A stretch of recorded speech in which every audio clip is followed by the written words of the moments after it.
April 3వ తేదీ నుండి ప్రారంభం కానున్న 10వ తరగతి పరీక్షలకు అన్ని ఏర్పాట్లు పూర్తి చేసినట్లు కోరుట్ల విద్యాధికారి గంగుల నరేశం తెలిపారు. కోరుట్ల పట్టణంతో పాటు మండలంలోని మొత్తం 8 పరీక్షా కేంద్రాలలో 1451 మంది విద్యార్థులు పరీక్ష రాయనుండగా ప్రతి పరీక్షా కేంద్రానికి ఒక సూపరింటెండెంట్ ను ఏర్పాటు చేసినట్లు ఎంఈఓ పేర్కొన్నారు. పరీక్షా కేంద్రాలకు అరగంట ముందుగా విద్యార్థులు చేరుకోవాలని ఆయన విజ్ఞప్తి చేశారు.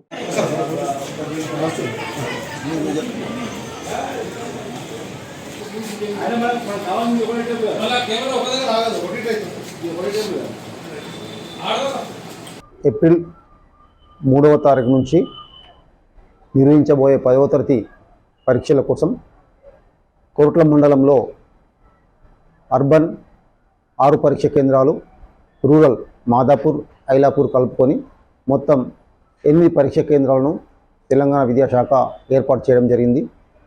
ఇందులో మొత్తం 1451 మంది విద్యార్థులు పరీక్షలు వ్రాయనున్నారు. ఈ పరీక్ష కేంద్రాల్లో ప్రతి సెంటర్కు చీఫ్ సూపరింటెండెంట్, డిపార్ట్మెంటల్ అధికారిని నియామకం చేయడం జరిగింది. వీరికి శిక్షణ కూడా గౌరవ జిల్లా విద్యాధికారి గారు ఇవ్వడం జరిగింది.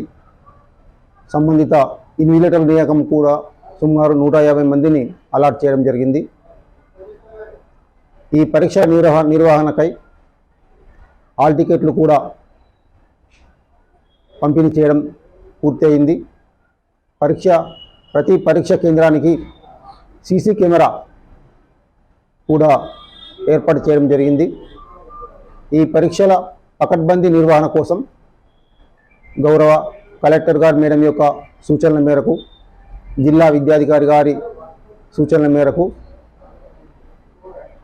ఎలాంటి అసౌకర్యాలు లేకుండా ఫర్నిచర్ కానీ, త్రాగునీరు కానీ, టాయిలెట్స్ కానీ, కరెంటు, ఫ్యాన్లు ఇత్యాది మొత్తం సౌకర్యాలు ఏర్పాటు చేయడం జరిగింది.